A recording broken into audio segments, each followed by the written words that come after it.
Hey everyone, in this video today I'm going to be talking about how to store your halo, how to care for it, and how to help it last longer. So let's start with how to store your halo. So there are a number of different ways that you can store it. There's no right or wrong way. I guess the best thing though is that you make sure your halo is in a safe place where it's not going to get like tangled up in anything like with brushes or combs or anything like that, because we are dealing with hair which can get kind of like ruffled and messy. So making sure that you have it in a place where it's just going to be able to be left alone and nothing's going to get caught in it, that's the first step. The way I like to store my halo is I will have it in a drawer. So I like to obviously comb it, so I am always just like, whenever I put it away, I'll give it a good comb. And I actually really like to store it like this, where I wrap it around my fingers like so, and then I have this little silk bag that I put mine in. So that's one way you can do it. Now, if you don't have like a little silk pouch or anything like that, and you have a scarf, a silk scarf of some sort, you could always just wrap it up in the scarf and store it in a drawer as well. So something like this, and you just pop it away. And if you don't have any of those options and you've ordered a Sitting Pretty halo, then you've most likely got a box like this with your order, and you can always just keep your halo stored in this box like this. And the other option, if you really want to do it this way, just so it's like kind of tucked away and hanging, is you can put it on a clip hanger like this, and that way it's sort of like out, airing out, breathing, and kind of hanging straight. And that's sort of easy. You can just chuck that away in your wardrobe and grab it when you need it.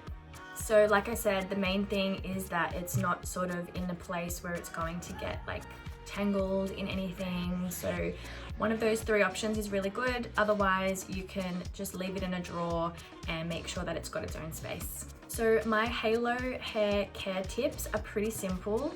I feel like as long as you are combing it before you put it away, just to make sure that all the hairs are sitting nice and, you know, neat next to each other, really helps to keep the halo soft and from it like kinking too much. Because if it is sort of like ruffled or knotty for too long and the hair just sits like that for a really long time, I feel like the hair kind of molds into that position, and so you end up with a more like, I guess, rough texture, because the hair is sort of like bent in a specific way for a period of time. So if you can just comb it as often as possible when you're storing it, then it's going to stay softer and sit flatter. The hairs are going to just be flat and smooth for longer. And then my other halo hair care tip is to always use heat protector when you are styling it.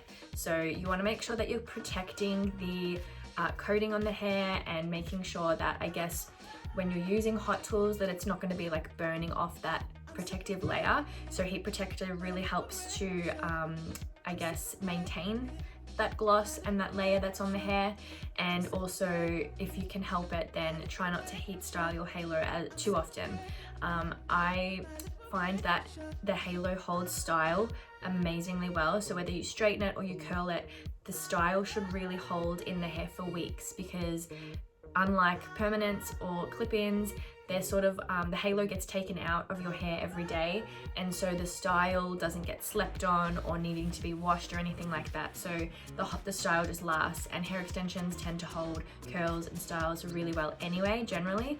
So it's a really good thing in that sense, where you don't have to be applying heat to it all the time, and that's going to help it last longer too. So they're my simple tips for how to care for your halo, how to store it, and how to help it last longer. If you want to see more content like this, hit the subscribe button and the bell notification. And if you have any questions, please leave them in the comment box below. We'll get back to you, or you can get in touch with our team. And we'll see you next time. Bye!